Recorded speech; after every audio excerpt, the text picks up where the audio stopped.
my channel. My name is Denisha, and if you're new here, please hit the subscribe button so that you will not miss any more videos like these.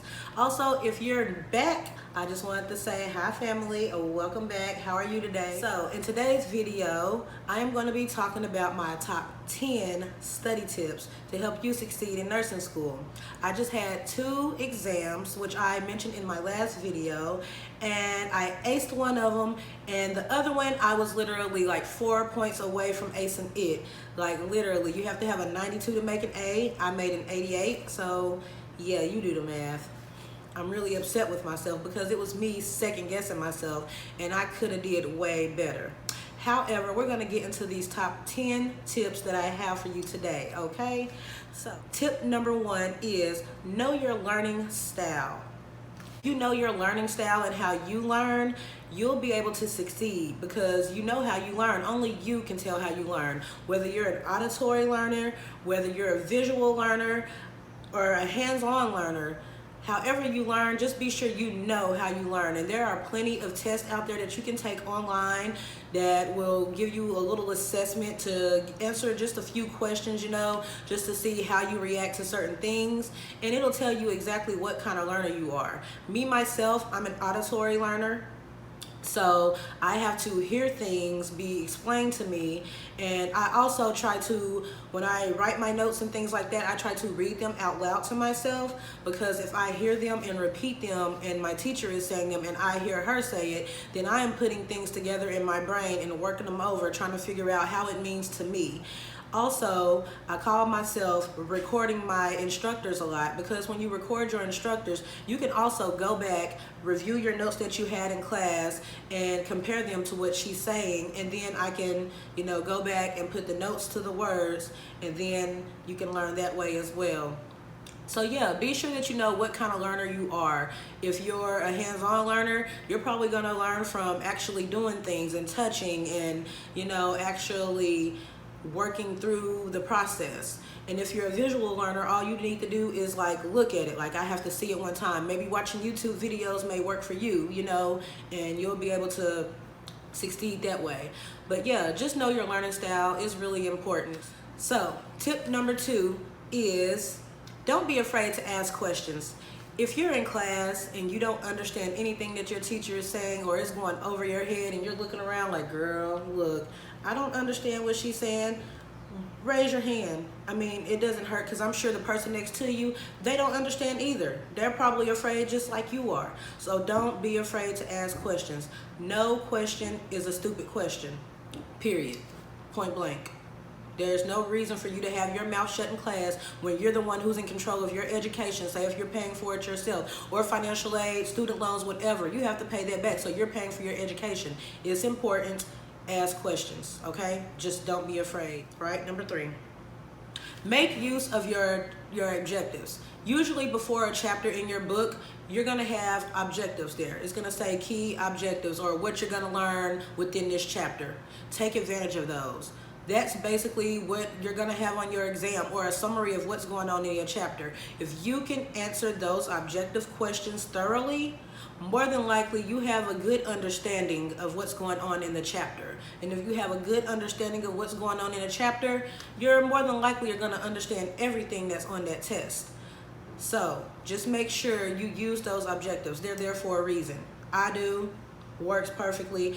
As a matter of fact, the teacher gave us her own objectives, which were kind of just like the ones in the book. And once I answered those and kept going over those, I had no issues understanding what was going on. So yeah, do not be afraid to utilize your key objectives in the beginning of the chapter. Also, the ones that's in the end of the chapter, it has like a summary. Go over that summary. That's going to help you out a lot. It's going to be your best friend. I swear, I live by it. Tip number 4. Locate and understand your key terms. There are always going to be definitions. Some you may know, some you may not know. Use them. Write them down. I cannot reiterate this enough. Write them down. Know your key terms. Period. If you know those key terms, you're going to get a better understanding of what's going on in those objectives, because most of those objectives have most of your key terms in there that you're going to need to know. They're going to be important. I have a lot of key terms that I didn't know. I had to memorize those, know them, And that was just that. Always write down your key terms and your definitions. Number 5, review your key points. So you know that there are certain things that's being talked about in class, the important stuff. Normally the teacher is going to let you know, hey, this is going to be on the test. This is important. Write those key points down. Write them on the side so that you can go back, locate where they were found at, and put things together with it. You can fill in things that you may have missed, fill in the blanks, something that you may have in your book versus your lecture note versus your PowerPoint. Combine all those together, especially the key points. If you see them in your lecture notes, you see them on your PowerPoint, and you see them in the book, 9 times out of 10, that's going to be a test question. It's going to be something that's very important that you need to know. So just make sure you memorize that. If you see anything that's important or hear anything important and you've seen it more than 3 times, sis, that's going to be on your test. It's going to be on your test. Sorry, but it is. Number 6 is get the most from your textbook. I was just stating how you're going to have notes in your textbook that's going to be probably more thorough than what your teacher has in the PowerPoint or from your lecture notes, because sometimes they may just touch and go on certain subjects and you don't understand. So use your textbook. Use your textbook, read through the chapter. Always read the chapter before class starts. You are supposed to be ahead of the game. Do not fall behind in nursing school, because sis, it is hard. They will leave you behind. They are not going to baby you. You are an adult. It is your responsibility to stay on top of everything. So if you know that you're having an exam coming up and it's over 6 chapters, then girl, you need to be starting to read those chapters before lecture start. Because then if you have any questions or concerns while they're going through their lecture, you can ask questions. Remember the first tip, or the second tip rather. Ask questions. Don't be afraid to ask questions. Use that textbook, utilize it, period. Most textbooks have online resources. All you need is a book code. Use that code, get online, use your resources. Understand? Good. So we all clear, right? Okay. Tip number 7. Follow up on difficult concepts. Again, this goes back to textbooks and your lecture notes. If you are not understanding something or it is difficult, please ask questions. If you're not getting it or you're afraid to ask questions, email your teacher. Email your instructor and let them know, hi, I'm having trouble. I'm not understanding this. Could you please go over this, because it was difficult to me and I do not understand. If your teacher is not willing to meet with you, then you might need to find another instructor.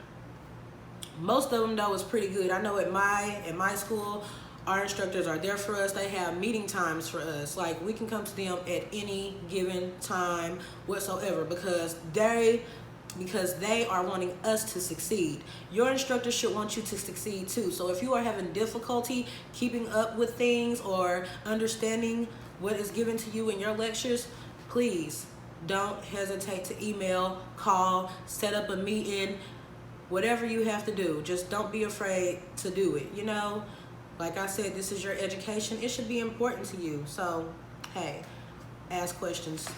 That goes hand in hand with number 2. Number 8, make sure you take useful notes. Now, you don't want to just jot down notes and say, okay, I'm just going to jot down this little bit right here, or I'm going to jot down this. No, take the time. Take the time to start fresh. You know, take your lecture notes off from class, record if you need to, and you have that. When you get home or when you get on break and you have that extra time, go ahead and compare the notes from your lecture to the PowerPoint to your book. What I want you to do is I want you to combine all 3 of those notes and reorganize them. Take your notes, rewrite them if you have to, but you need to keep them organized. There are different note-taking examples that's out there. You can look on YouTube, you can Google. I mean, use your internet sources, sis, because I'm telling you, there are different ways to note take. Me personally, I am an outline note taker, so I usually outline my notes. And so once I take my lecture notes, which are pretty much not outlined, it's pretty much just jotting down important things that I hear or things that the teacher says on the test. I take those and I take my book notes as well, and I have my PowerPoint. I have them all 3 laid out in front of me, and from there I start outlining, like, okay, this is what was said, this has to do with the first part of the book, or you know, the first thing in the book, or this key term goes with this part of the book, you know. So I try to keep everything organized and keep them all flowing the same way from the beginning of the chapter to the end of the chapter. Just stay organized. Make sure your notes are easy to read. You write legibly. Use different colors. Use different colors, because some of you, for visual learners, you see colors with your answers, you're gonna be like, oh yeah, I remember that was blue, or I wrote that in pink, or no, all my important stuff is in red, and I remember I wrote that in red. You know, colors, sticky notes, whatever. If you have to use note cards, whatever you have to do, make sure that you keep them neat, nice, tidy, legible. You want to be able to read what you are writing so that you can go back and study. So make sure your notes are really good for you. Not for anybody else, for you, okay? Join or form a study group. If this ain't the truth. Some people like to work by themselves, and that's fine. If that's how you like to learn, work by yourself. But some people learn a lot from groups. Somebody in your study group may have caught something that you didn't in class, or they may understand something that you don't, or you may understand something that they don't. So when you form these study groups, it's really good, because not only do you get to make some friends and buddies, nursing buddies, however you want to call them, study buddies, hey, whatever you want to call them, it can be good for you. It can be good for you. Some people work better in groups because they get a chance to communicate effectively. Hey, did you understand what Mrs. Such and Such said about vital signs? What do you do first? You know, then you have those that you can actually practice with. Like for vital signs, I was able to get into a group and practice with a few girls, and we practice on each other, taking vital signs and blood pressures and things like that.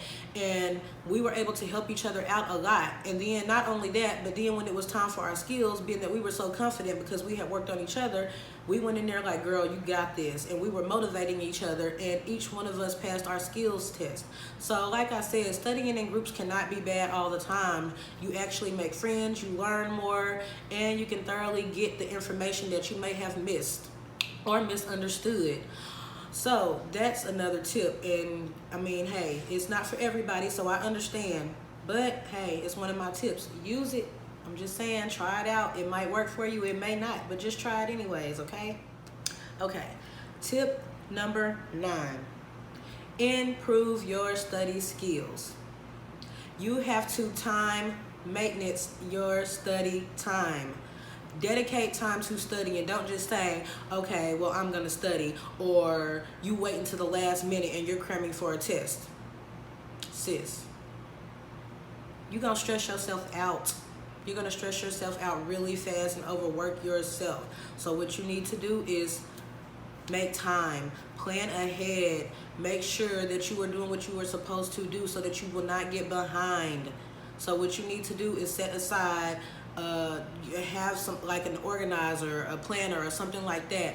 Dedicate time to study and say, okay, I know I have school today from 7 to 3. I get off of work at 10 at night. I'm gonna dedicate 2 hours to studying today. I'm off tomorrow. I'll dedicate 4 hours to studying today. And you don't want to overstudy. Please do not overstudy, because you are gonna work yourself in stress and then get to the test and freak out because you probably overstudied and don't remember what's what, or you are getting things mixed up, or second guessing yourself, or anything like that. Don't overstudy. Don't say, oh, I'm gonna study 8 hours a day, 9 hours a day, and study like I'm at work and blah, blah, blah. No, your mind needs a break. You need rest. You need sleep. You need rest, and you don't need to overwork your brain. So a few hours a day should work, you know, 3 to 4 hours, depending on how you study or how much. Don't overwork yourself, okay? I cannot stress that enough, because I used to do the same thing, and then my brain would be overworked, I'd be tired, I'd be stressed.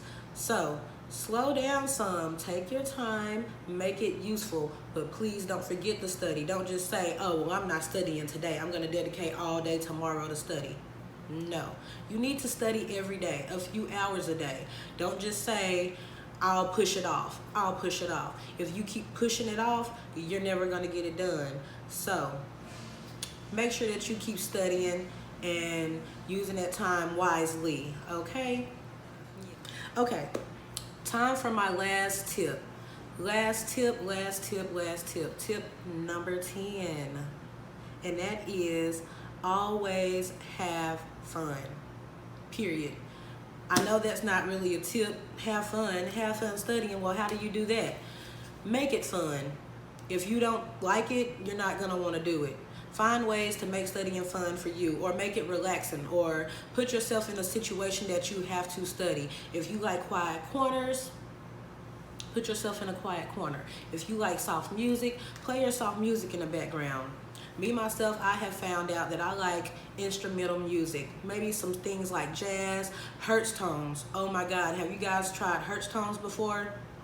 Listen, get on YouTube, find you some Hertz tones. It's for positivity, relaxation, just things to get your mind and brain just to go in. Play that in the background. I can study for hours, do you hear me? And I can also make it fun because I have this music in the background. I'm just like, okay, especially my jazz, because listen, I get to hearing songs that I know and get to humming them, and I just be into it and just the studying. And then when I get to class the next day, I'm just like, okay, I remember what was going on. Sometimes I'll play music on the way to school, the same music, just so I can know what was going on and remembering what I was studying. So yeah, like I said, those are my top 10 tips for studying and making your study habits a little better. Yeah, if you guys have any questions, comments, or concern, leave them down below in the comment section. If you guys like this video, give it a thumbs up, okay? And I will definitely be posting another video next week. Like I said, if you are new to this channel, please don't forget to hit the subscribe button, and I will catch you guys in the next video. Bye.